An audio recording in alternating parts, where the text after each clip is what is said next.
Hi, and welcome to ControlAltDeath. I'm Ben Monster. I'm Gabriel Chisano. And welcome to episode 2. Dun dun dun. Today we'll be talking about the movie Uninvited. The cat horror movie.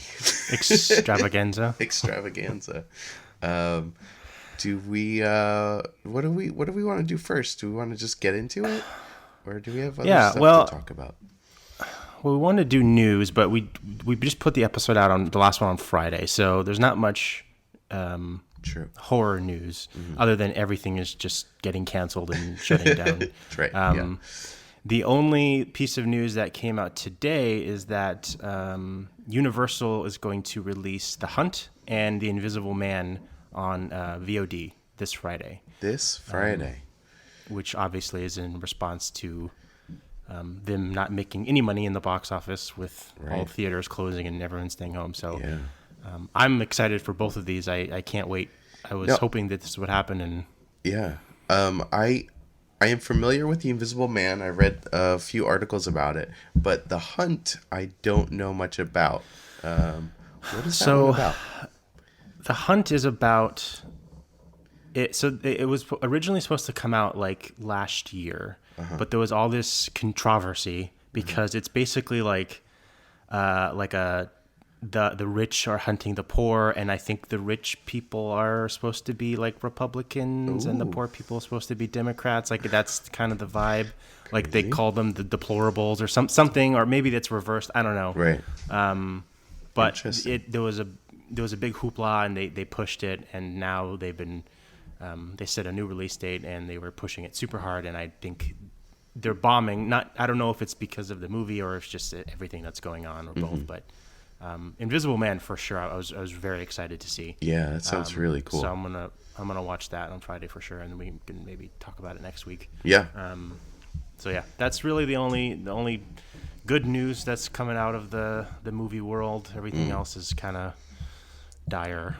Yeah, but, being canceled. Excited for that one. I'm wondering what other studios are going to do this.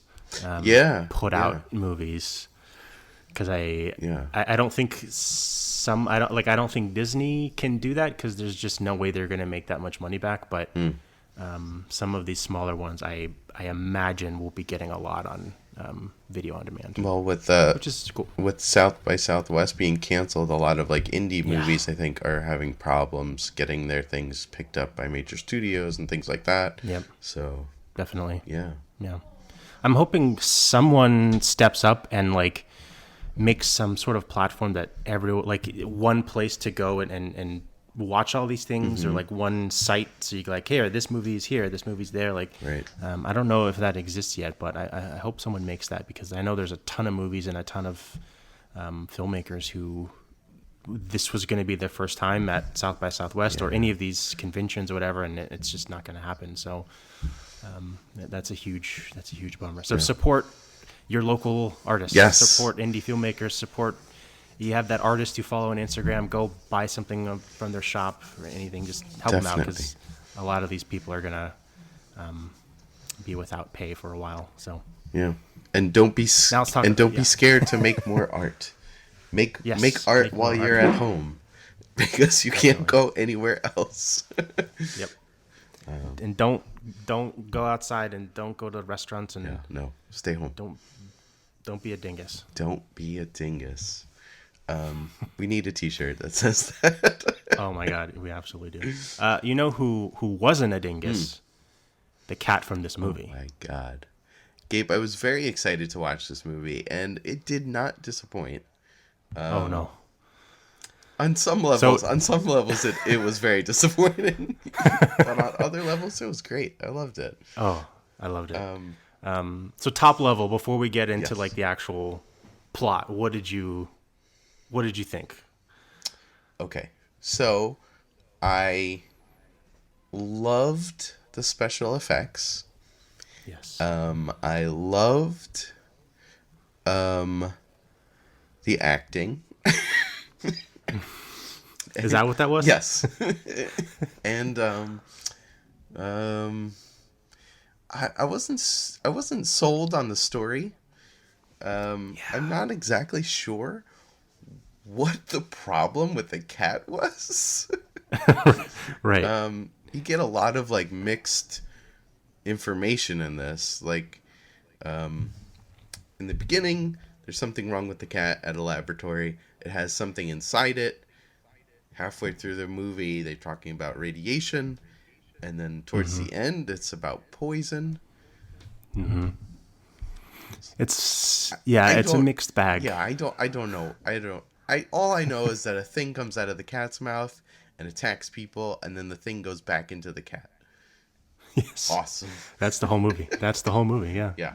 Yeah, I agree. I enjoyed it. It was very fun. It is really like the definition of a B tier Yeah. horror movie that was released in the 80s, after, the big guys came out. Right. And even like, I don't know if you noticed, but the opening credits music sounds exactly like the Halloween theme song mixed with Friday the 13th. I did notice that. I thought it was very weird.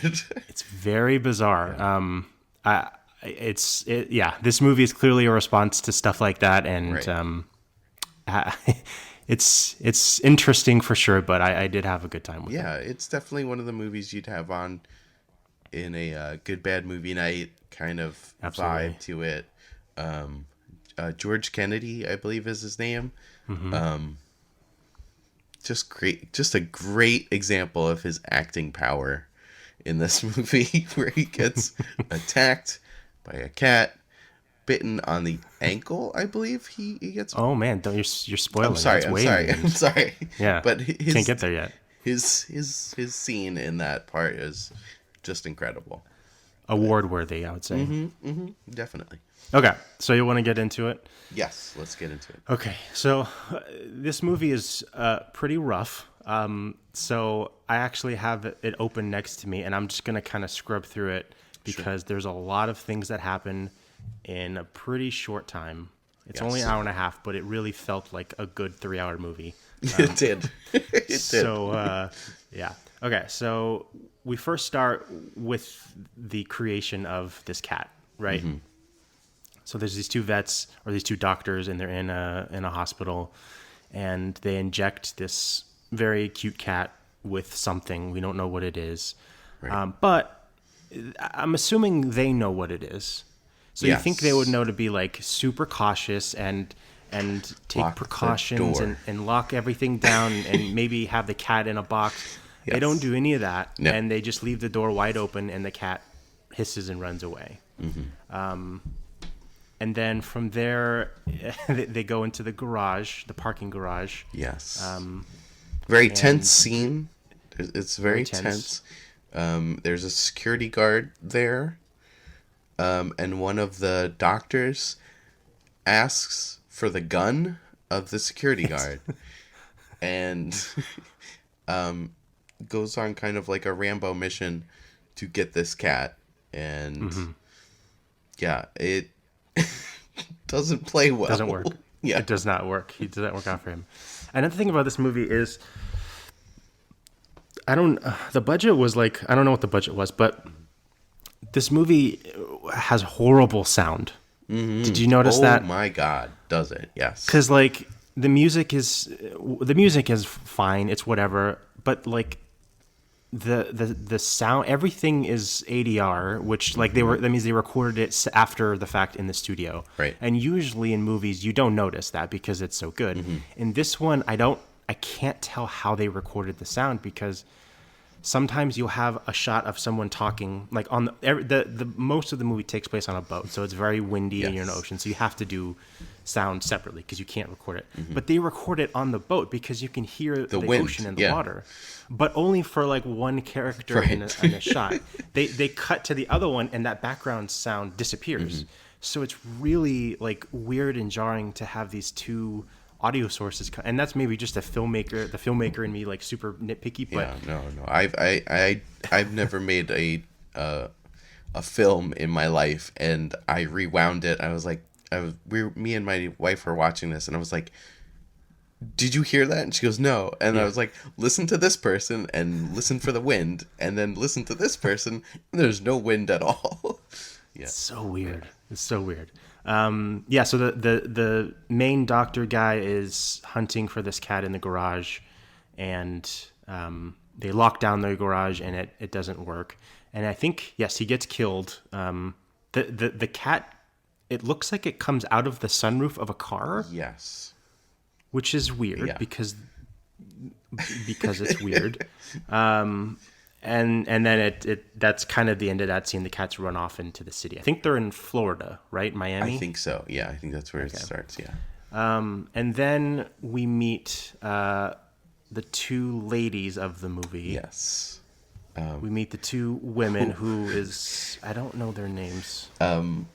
What I found amazing about them is when we first meet them, their outfits are bikinis and then oversized shirts. That Wolverine cut up. Yes. That Wolverine had a field day with. Cause Like they are. Is this what people wore in the 80s? I've never seen a shirt like this before. I've never seen something like this.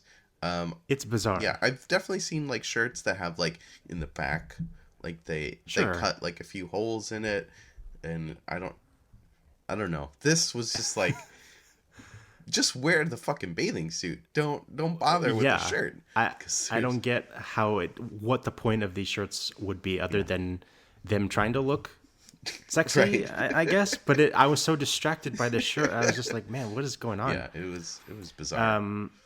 Yeah, so we meet Suzanne and Bobby. Yes. These are the two women. They're friends on vacation in Miami. They go to a hotel. They don't have any money, and they try to they want to just hang out in the lobby to take a break from the beach. Right. And this is where we meet our and I guess he's the Antagonist. Yeah, but I guess kind of. yeah, I guess the cat is. I don't know. Anyway, we Well, we'll get into that later Yeah. because the cat is kind of like the Punisher, where he chooses people very weird who he kills. yes. But we'll get into that. So I would say that this guy is the bad guy of the movie. Yeah. Even though, okay, so his name is Walter Graham. He owns the hotel, and he's like, hey, they're with me. You know, one of the guards is like, or the maitre d' or whatever is like trying to get him to get out, but this dude Walter is kind of a scumbag, and he's like looking him up and down, and he wants them to stay. He takes them in a doesn't he give them dinner? Gives them and he's super creepy. Yes. And there was a line he says in this, and I can't remember. It's really funny, but creepy too. Yeah, everything he does with these two girls is very not something that would fly today. No, not at all. He's very touchy feely. He's very he's always coming on to them. It was creepy, and they're kind of they're not going for it, but they're kind of playing along because they know he's rich and they want to they want to have a fun vacation. They want to go on his boat, get free dinner, all that stuff. He invites them to. Did you say this? He invites them to a party at midnight on his yacht. Yeah, so they go to dinner, and then two of his henchmen, I guess, one of them being George Kennedy, actor extraordinaire. He comes and says, "Hey, we got to go to the meeting," and he's like, "Oh, give me 10 more minutes, or whatever." Right. And he says, "Okay, ladies, make sure you come to the party at midnight." Right. And they're like, "Cool, whatever." Which I was very upset. We don't get to see the party. We see the aftermath of the party, but we don't get to see the party. I was very confused because I knew that the majority of this movie is on the boat, and I thought the party was going to be like the setting where this cat's going to be murdering, but we just kind of cut to the next day, and I don't get why the party even existed. Like, why do we have to say that? Just say, hey, meet me on the boat tomorrow. Right, I don't know. Well, I guess they needed something to clean up for the crew later, the guys. True. Whatever. Yeah. So I'm a little confused at Walter's whole story. Me too. Okay. Okay, good. I Good. didn't understand it. I didn't understand. He's like, I honestly don't even know how to explain what he does. Okay. I'm guessing there's some sort of like deal going on in the Cayman Islands where he has to get there before time runs out, and he has to To get his money. Yeah, I'm guessing he's exchanging money because he has 3 briefcases, each with $1 million inside it. And There's like 5 stacks of money in this movie. There's nowhere near $1 million. so he has to get there, and George Kennedy and the other henchmen are kind of pushing him to, like, they're very nervous about the situation, and he's sort of calm about it. He's very cocky. Yes, and yeah, so I don't later on we learn that this Walter guy has been on the cover of Forbes magazine twice. So I don't know what he does. But So I just looked it up okay. on Wikipedia, and they don't even say. So I remember that the one guy called him Wall Street Walter, right? Because he's a Wall Street guy. And they just say that they're preparing to take a luxury yacht to the Cayman Islands to evade criminal prosecution. So they don't actually ever say what they're doing. Okay, good. So right, they just say, so we're not dumb. Yeah, I felt really stupid. I was like, how can I not Me too. understand this plot? Like, but okay, they don't do a good job of explaining. They just don't even go into it. So they're meeting with this guy on his yacht who, again, I don't really know who he is. They don't really say who he is. I think Albert maybe was his name. And they kind of infer or imply that he is talking to the SEC, I don't know which one they said. I keep hearing FCC, and I was like, the communications people? That's what I heard too. Yeah. I don't know.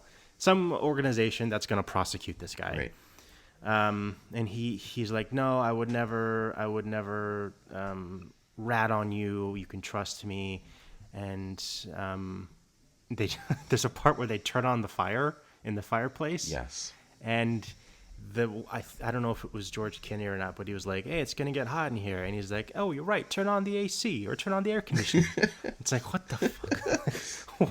It's so weird. It's just written so weirdly. Yeah. So they go out to the back of the boat where he has a spa.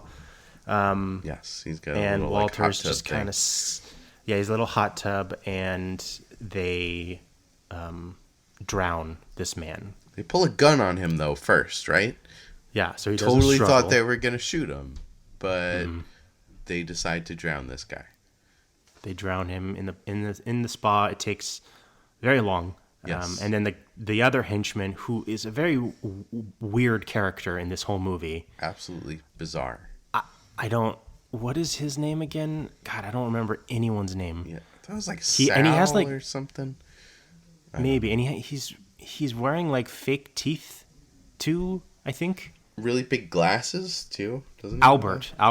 Okay. His name is Gulager. Yeah, Albert. He's wearing big glasses, and he's just he's kind of like a doofus this whole movie. I don't. Yeah, he doesn't say anything in the beginning. I thought he was going to be like a silent character, but he definitely talks later on. And he like pervs out when he sees the women. He's kind of like staring at them and smiling, and they kind of pull him away. It is weird. Yeah. So we cut back to. It's the next day, right? Yeah, so it's the next day. We're at a random gas station. A man comes out and knocks out the security, or the guy who works at the gas station, steals his truck. The cat just jumps in the back of the truck. Yeah. And they start driving. It's the guy and the dude who stole the truck and his partner in crime or whatever. And as they're driving, you can see the cat start to mutate in the back, and then it breaks through the back windshield and grabs the driver of the truck. Yes. So this is like, you see the cat mutate in the garage in the first scene. Yeah. This is like the more broad daylight. Like when we talked about Velocipaster at the end, you can see Right. this suit in broad daylight. This is the first time you see it, and I'm pretty sure you can see it the guy's arm in this like this weird Muppet thing. So No offense. what I thought I saw, or how they constructed this, is like, okay, so they have this like orange cat, this real cat, and to make it look like something's coming out of its mouth, they make a really big cat face. And I'm guessing because of proportion wise, it just comes off as it's a really big fucking face of a cat, and it doesn't look anything like a little tiny cat. So it does not. Yeah, so like it's bizarre. It's the puppeteer. So it's like a puppet in a puppet. So there's the hollow orange cat face, and then there's a guy with like this demon cat thing that shoots out of the mouth. So they had to make it big enough for this guy's arm, or whoever's puppeteering it. It just comes off. The puppet itself. Yeah, it just comes off really weird looking and disproportionate. Yeah. It looks cool, but it doesn't look like the normal cat that we see is anywhere close to it. It's just this weird, lifeless mutant. It's got I'm very looking at the scene now. Features too, like it looks cool. But like it's you know what, everyone knows the size of a cat. They're small, but this thing it does look very weird, and maybe I don't know, it's weird. But in this scene, when it's in the truck, you can clearly see the puppeteer's arm in the cat's butthole, because it's like grabbing onto this guy's neck, and it just looks like a big giant wig. And then the truck falls off of a bridge slowly, and very slowly. And this is maybe another nitpicky filmmaker thing, but if you go back and listen to this, I'm pretty sure there's like 2 sound effects that they just loop, and it's like and like they only have 2, and you can clearly see there's like mannequins in this thing, and it drives me crazy. And it's ridiculous. Also, we forgot to mention that this cat constantly meows, like non-stop meowing, even in a close-up shot of the fucking cat's face. It's meowing without moving its mouth at all, and it's the same meow over and over and over again. Yeah, so going to the trivia, similar to the truck sound, here's a little fun fact. The same 2 stock meow sound effects are repeated in various combinations throughout the movie whenever the animal is supposed to make a noise. So they have 2 sound effects for this cat, the entire movie, only 2. And but like they don't, it's like you said, when you see the cat is not doing anything, it's meowing. Right. Like the cat's mouth not moving, meows are coming out. Right. And they do that with people too. There's a few scenes with people who you can see they're not talking, but they add it in post that they're like muttering something. It's crazy. So weird. Yeah, it's such a weird choice. I don't get it. Like I get thrown out of like of like watching a movie, like when I see like over the shoulder kind of perspective, and you're hearing the person's voice of the shoulder you're looking over, and their like mannerisms don't match what they're saying, and you're like, but this is like outright, we're seeing the cat, it's not meowing, but you're hearing a meow. So it's bad. It's pretty bad. So from there we cut to a very nice like pier dock restaurant, and we meet these 2 kind of douchey college bros, Lance and Corey. I think, right? Yes. And then eventually Martin, their friend, comes. So like these guys are douchebags. These are like the most cliche 80s douchebags you can ever imagine. Especially the blonde dude. Mm-hmm. This guy fucking sucks. God, he sucks. I don't even know how to describe it. It's really like almost similar to like a Patrick Bateman style, but at least Patrick Bateman was interesting. This guy is just like, just such a douchebag. So they're at the restaurant and they're talking about, girls and going to the beach and stuff. And then the two women from earlier, they start walking up and they walk up to them and they like try to look all cool and put their sunglasses on. And I hate them. I hate them both. So they have this whole conversation. The women go and say, hey, we're going on this boat with this old dude. Right. And why don't you come along? Just in case. I couldn't tell. Yeah. In case he gets handsy or weird. Was that the whole point? I think, okay. They wanted, and I'm sure they wanted someone of their own age on the boat too. Sure. Yeah. Just so they're not with some random old dude. And then Martin comes, and Martin is like, he's kind of the dork of the group. Yes. He's friends with these two guys, but he's clearly a dork, and he's the best. I love Martin. He's a biology major? Biology major, yeah. Okay. Definitely me. If I would be in this movie, I would be Martin. Except you'd be Martin? Not that smart. I would be the cat. Oh, yeah, that's awesome. So they go to the boat, and as they're walking, they hear a meow, and they open like a garbage can, I think. It was like some sort of like cooler or something. They open it up, and there's the cat.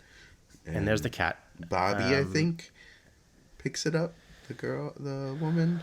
Yeah, she picks it up, and Martin takes off a collar that the cat was wearing, and it's it says something about like some laboratory biology something or other, and they're like, oh, this is probably nothing, and then he just tosses it because that's what you would do. The one dude gets sick on the boat, which never ever comes back into play later, so I don't get why that was a thing. Fake and then vomit. They just wanted to show. They just wanted to show fake some vomit. And then he vomits again when they're further out, but he doesn't have any left in his mouth, so nothing comes out. It's very strange. So we get on the boat now, and we meet the captain of the boat, who is Rachel. Yes. And Walter, the bad Wall Street dude, is like, he's just being creepy, kind of. He's being weird with her. Her backstory is a little bizarre. So her backstory is her dad owned the yacht, right? Mm-hmm. Somehow he's no longer in the picture. I think he's dead. She wants to buy the yacht back from Walter. He's not willing to do it, but she's still the captain of the boat. I don't know. That's pretty much all we get. Yeah. We don't really get any explanation as to how the dad knows Walter. Right. We know that Walter and the captain have known each other all her life, it seems. Yes. Since she was like a kid.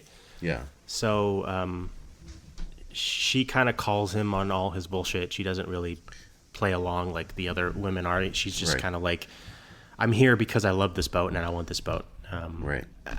It doesn't make sense. Yeah. We find out that the crew of the boat has left because of the party that happened last night. They refused to clean up, and they're not on the boat anymore. So that gives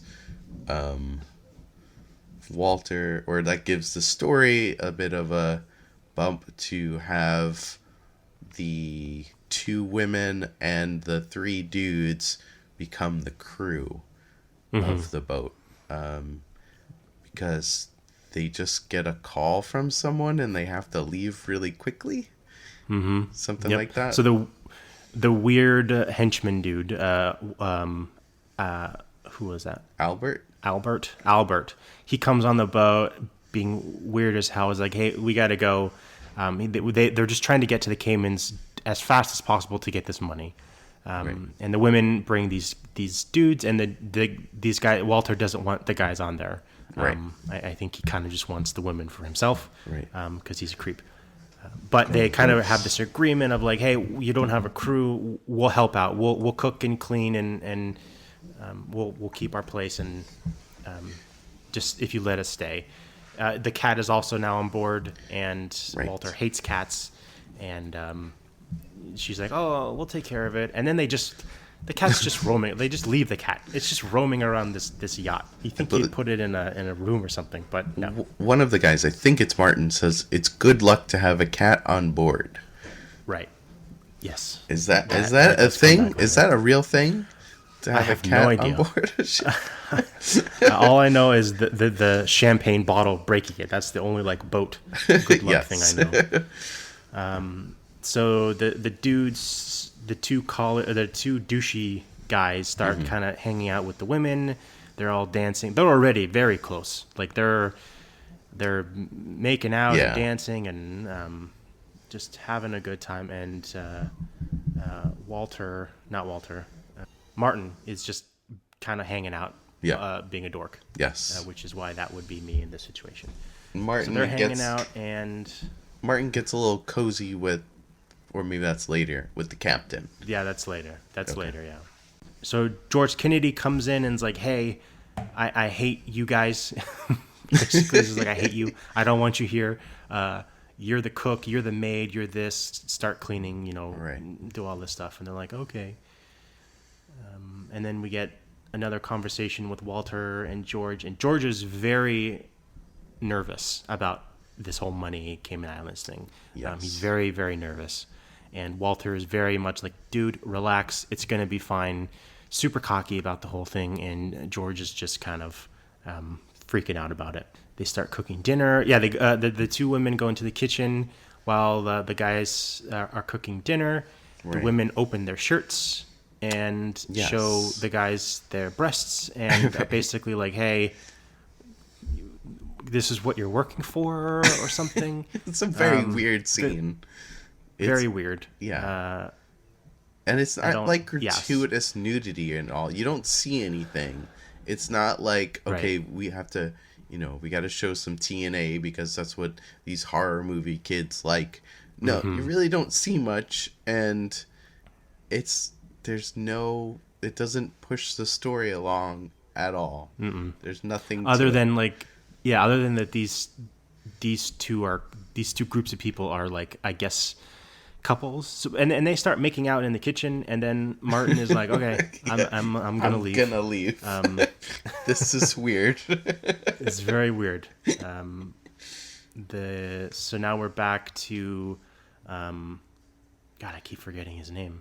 Albert, the weird henchman, is piloting the boat for some reason. Oh, right. And he gets kind of bored and he starts drinking wine out of the bottle.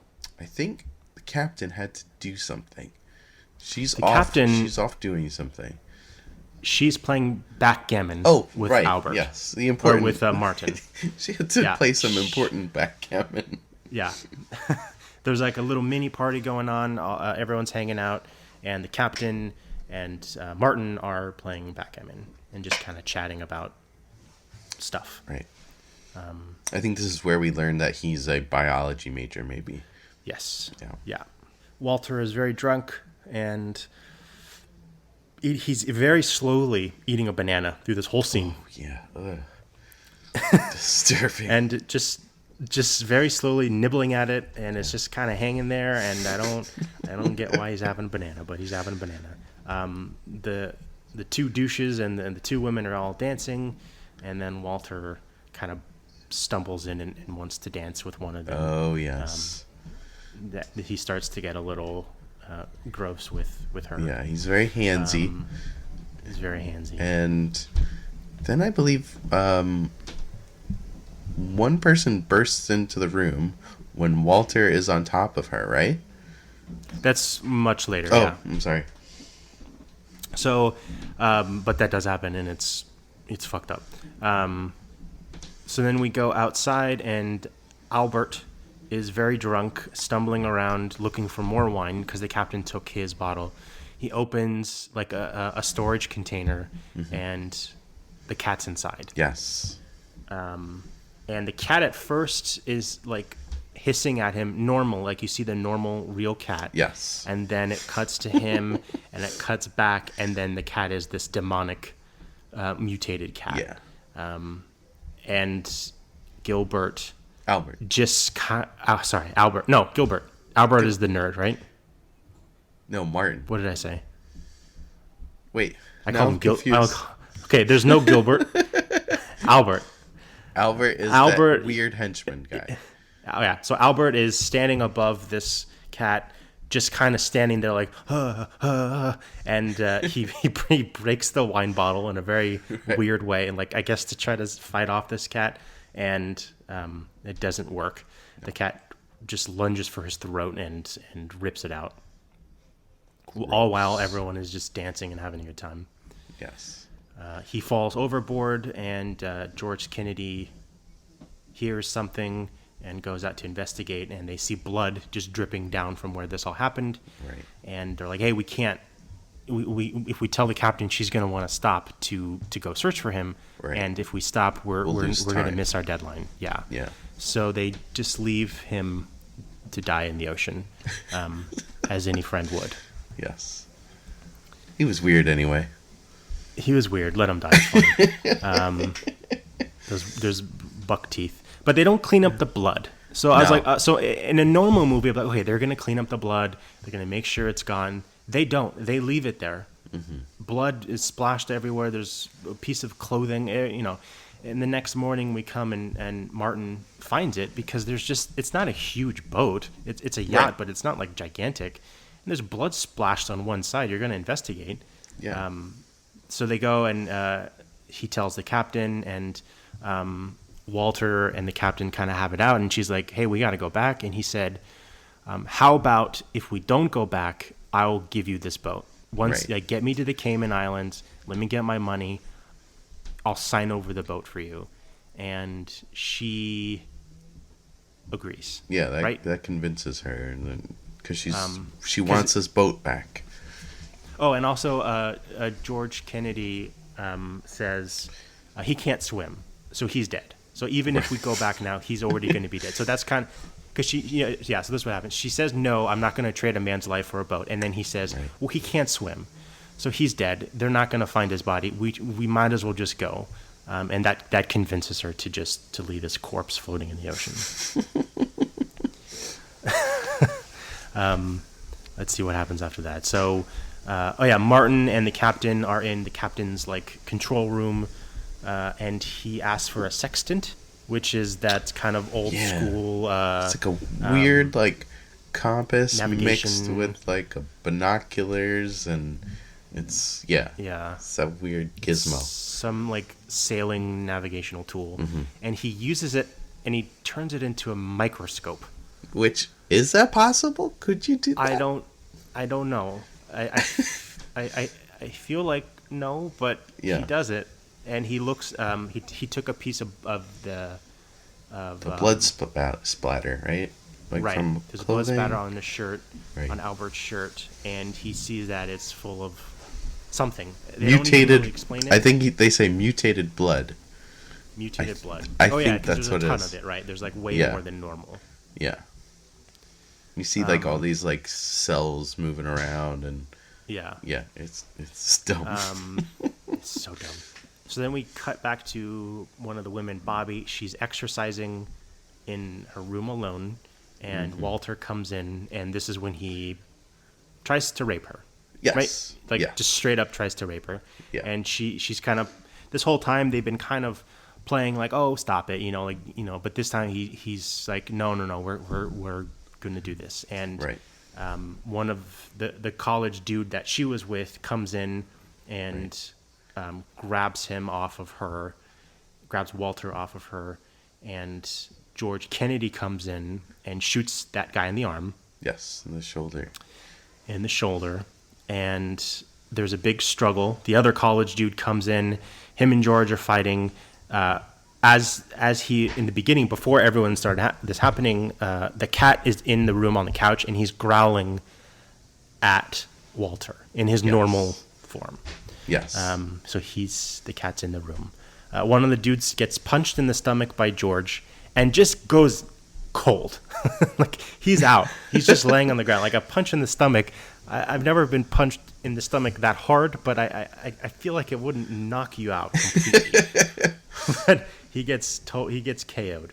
The gun, when that happens, the gun goes flying, and then we get, I think, the best scene. Yes, and this is where the cat attacks George Kennedy, right? On the ankle. Yeah, so he's hiding under like a chair, and the cat comes out in the mutated form and bites him on the ankle. And it looks like he's tearing his ankle apart, but he's actually just tearing his shoe apart. Yeah. If you go back and look at it again, there's a lot of blood, but there's no like skin or damage or anything on him. So it's weird. So yeah, it's just a weird scene. He freaks out. Like his reaction to this is amazing. I need to watch that clip again. But yeah, he goes down. He's screaming in pain. There's blood, like covering his leg, and is this the part they lay him down on one of the couches? And before that, he picks up the gun and he's just shooting randomly. Like you see the cat behind bottles. He shoots and misses, and the cat's popping up like in different places in the room. Like it's so weird. And he's shooting, and then the cat like runs away, and then he shoots at the people like up against the wall. And I guess he's just like freaking out about everything. Yeah, he's crazed. And then they put him on the couch. His leg is all bloody. And then the captain runs to go send out an SOS signal, and Walter shoots the radio because he doesn't want anything to stop. Even this, he doesn't want anything to stop him from getting to the Cayman Islands. He doesn't want the authorities involved at all. Because he's on the lam. Yes. The captain uses a fire extinguisher and takes him out, and he drops his gun, and then one of the women picks up the gun and holds it on him, so they have him captive now. And then in the next scene, they're all just hanging out. Like, she's sitting there, he's sitting there, Walter is sitting there, and they're just kind of talking about everything. And this is when Martin comes in and kind of explains everything, what he found. George Kennedy is on the couch, and he's sweating and shaking and muttering, and he's reacting to something. And in a very, he's very good in this. Yeah.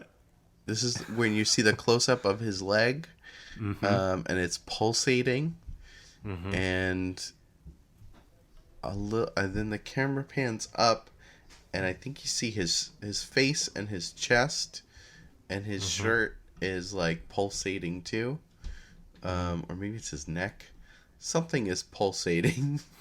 And it looks like the alien scene. Like it looks like a chest burster is coming out of his skin. It's the alien scene with with no payoff whatsoever. Zero. I'm like, oh my god, a little cat's gonna come out. This is awesome. That's what I was thinking. I was like, oh shit. And then this weird bubble comes up, and then it goes down, and he dies. And I'm like.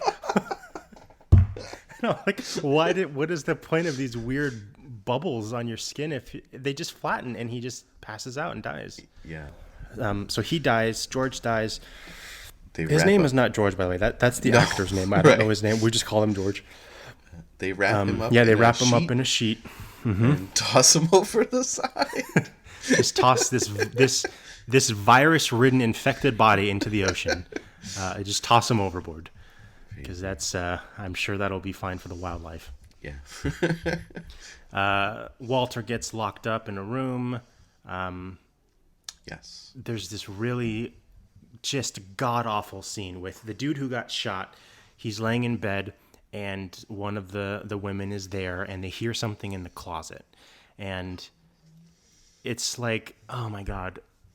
This is when, like, this is early in the horror movie world where, like, there were fake out jump scares. But before there was fake out, so like now it's like you get, oh my God, there's something here, and then that thing doesn't happen, but then something else happens, right? That's how like movies do it now. This is we're beyond the point of a jump scare, but now it's like something's gonna happen, and then something doesn't happen, and then the scene ends, and it sucks. It's so bad. Yeah, they hear something in the closet. He goes into the closet, and it's absolutely nothing, right? There was nothing in there. It's a pair of shoes. Yeah, like and he's laying in the bed with the flashlight, shining it on the door, and she's walking up to it, and they cut back and forth, and they're zooming in and zooming, and the music is building, and she opens the door, and it's just and her eyes like get super wide, like it's and it's just a pair of like shoes on the ground, and they're like ha ha ha, and I'm like, okay, now the cat's gonna come out, and then that's it, it's over, and I'm like, wow. Horrible. Yeah. Walter and the captain are trying to fix the boat. In the meantime, not having much luck. And then we get what's next? Oh, we get Walter. Oh no, it's Martin and the captain. Martin and the captain. Sorry, Martin and the captain. Walter's still locked up in his room in his cabin. Yes. So now we're with Walter and the other douche bro guy. The blonde one, the one who just is the absolute worst. Yes. And this is when Walter tries to, like, seduce him with money. Yes.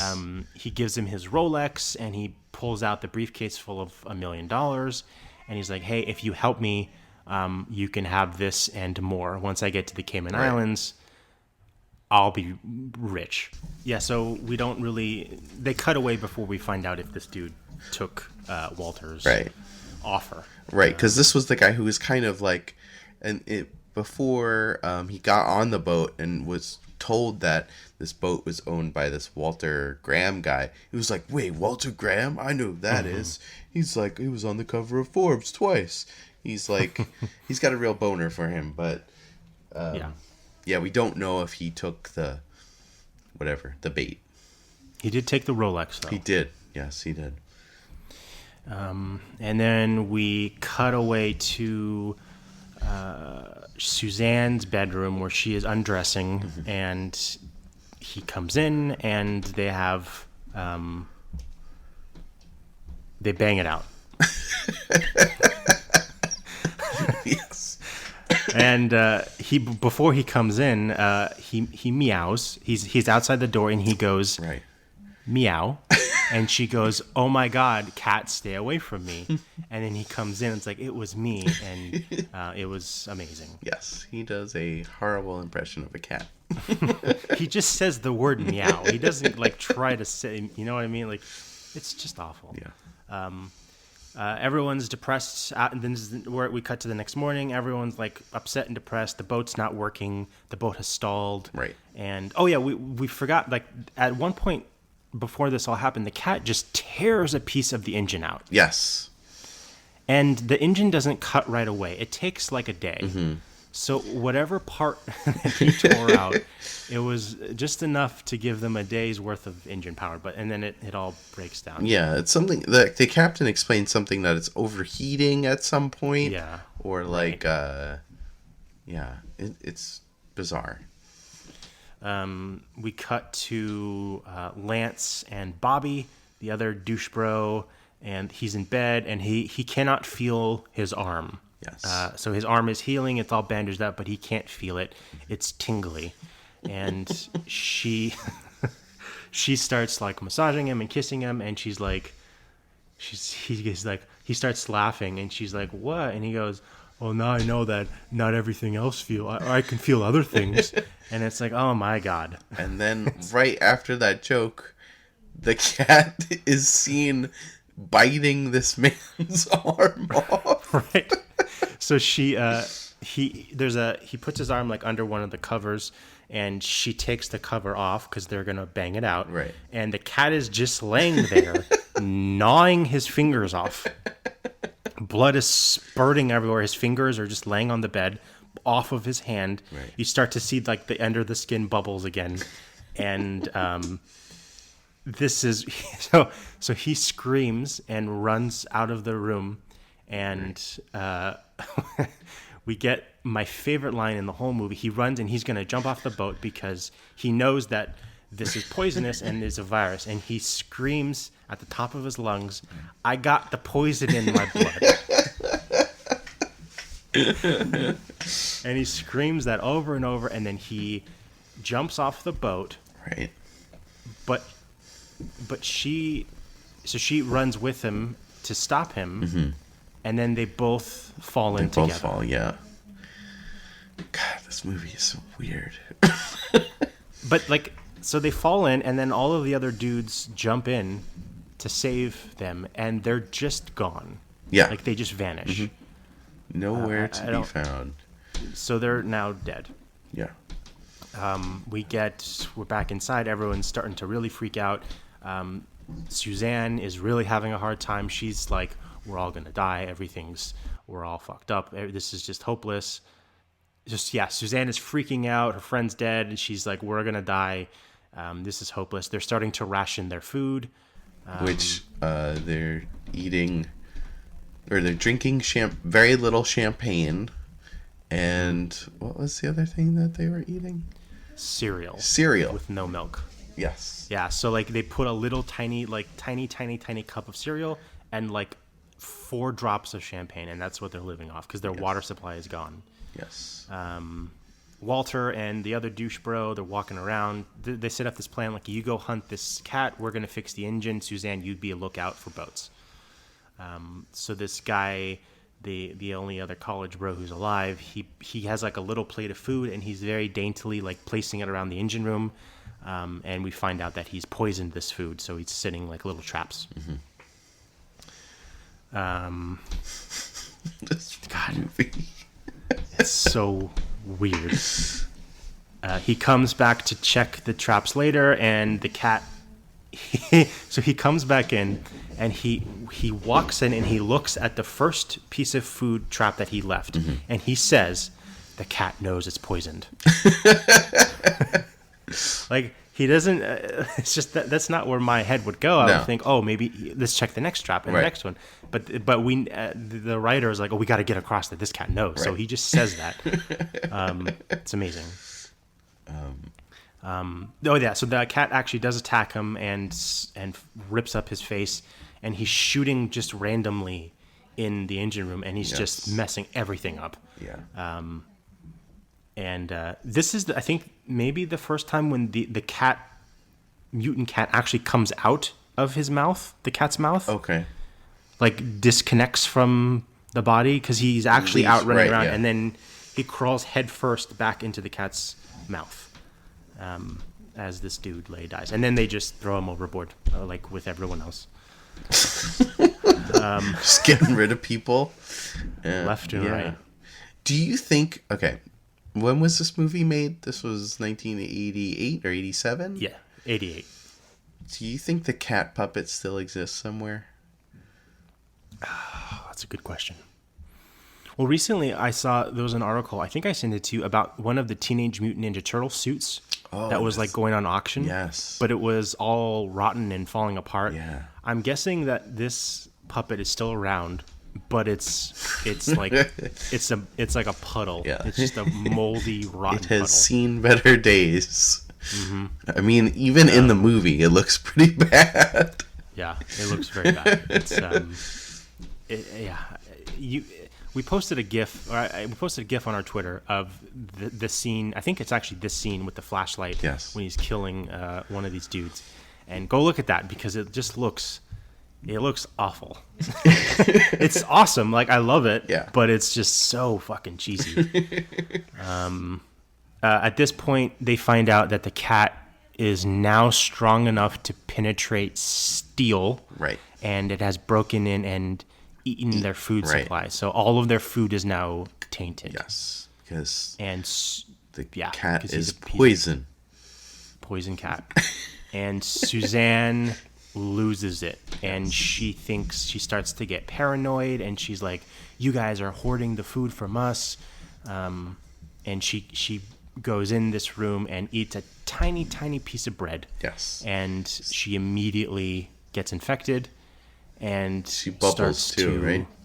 She gets the bubbles on her neck, and this is actually really gross. Like, one of the bubbles, like a very tiny, like it's like a bubble, and you picked it with a pin. Yeah, and it's like, ugh, it's gross. And she like grabs one of the bubbles in a very weird way, and then she just kind of slowly dies. Yeah. Okay, so that from this point on, we're now in a storm. Okay, and Right. all of the exterior shots of this boat that they're on have been from a helicopter. Like, they look good, right? Yeah. So this is a real boat in a real ocean, clearly a helicopter, and it looks great. Once they get to the storm, they cut to the exterior shots of a toy boat. Yeah, it's not a miniature. It looks like a toy. No, yeah, it is a toy. It is not it's not like a Star Wars, we built this very small set and it looks amazing. This is a toy that they bought at Target, and I haven't compared it to the actual exterior shots of the boat to see if it matches, but not match at all. it is awful. So I looked that up, and they were shot in the director's pool. Wow. So this shot and the yacht and when the cat's in the water, they just shot it in his pool, and you can tell. you can tell. So then we go from there. Now we're kind of in the final part of this movie. They're gonna take the boat, the little mini boat. What is that called? Tugboat? No, Safety not a boat? tugboat. Like a lifeboat? Yeah, they're gonna take the lifeboat and escape because the boat is now sinking. Mm-hmm. Somehow there's a big hole in it. Did they go say why? They show you this hole it's big, but totally you could put something in it and save the boat, but they don't. And water is coming in. Water comes in real fast. We see a shot of Walter's cabin where he was locked in there, and it's now waist high, the water. And Walter is Walter wants to go back and get his briefcases to he brings 2. 3. Well, no, he has 3 in total, but first brings the 2, I think. Oh, right. Yes. Onto the lifeboat, and wants to go back and get the other one. Yeah. And so all we have left right now on board is the captain. What's the biology? Walter and Martin. Martin. Okay. So yeah, Captain and Martin go into the lifeboat. No. The captain goes into the lifeboat, and Martin says, "Hey, go down. I want to go get him. Okay, right. I'll be right back." And at this point, we cut back to Walter, and he is getting eaten alive by the cat. He takes the last briefcase, and the normal cat is just standing there behind it. Right, yeah. And he grabs it, and then the cat turns and kills him. Martin goes back. Sees that floating he's dead in the water, turns him over, sees his face is all fucked up. From the cat.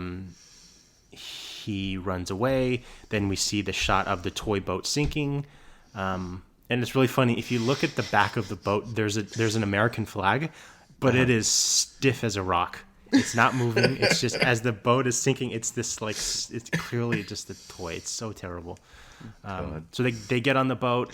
He jumps off, gets in the life raft, and they see that the money's there. They open it, and they're all happy. And then the cat just jumps on the boat in its demon form and tries to go for Martin and rip his face off. Right. And he's like, "Are you bitten? Are you bitten?" And he's like, "No, I don't think so." And they throw it back in the water, and then he the cat jumps right back in and it does the same thing again. And then they realize that, oh, he's never going to leave us while we're floating. Right. He needs something to float on. Yeah. Because, sure. So he takes the briefcase and gets ready to throw it. It's so dumb. And she's like, no. And she takes out a bag, which is just in the boat, and they dump the money in the bag. And then he throws the metal briefcase. And then you see the cat jump on the metal briefcase. And the cat is now in a puppet in water. No one's controlling it. So it's not moving, and it's just slowly floating. And it's just a puppet on a briefcase. It looks so bad. It's weird. And then we cut to, I think we're in the Cayman Islands now, and they're reporting everything to the authorities. The authorities, and they're like, thank you, and they leave. And then we cut to a beach where we see the briefcase, and now it's a black cat. Yeah, what the hell? I don't know. Did I miss something? The only thing I can think of is maybe this is the cat that came out, and it's a different looking cat, because it's not like the husk version is still on the boat. I don't know, but like a little kid comes up to the cat and picks him up, and then it freezes in the most awkward freeze frame ending of a shot of this kid just weirdly picking up this cat, and it just slowly zooms in. I was thinking maybe it was my TV, or maybe the cat is just like waterlogged and it's really orange, but it just looks black because it's wet. It is it's a black cat. It's a black cat. I don't get it. It's very weird. I think what I thought was that because the cat, I think this is the version that came out of the mouth and escaped. And I think the orange cat, the body is gone. Okay. That's the only thing I can think of. Or that cat died in real life and they just needed a cat. And they're like, hey, just grab a cat.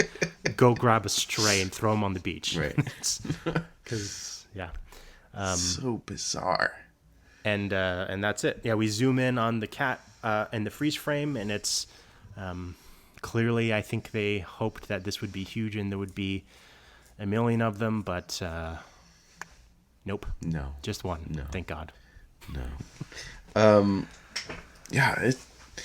It's an experience. It's definitely something that you should watch. Agreed. It's fun. It's fun and it's funny. It's a stupid movie. It's like a fun, stupid movie.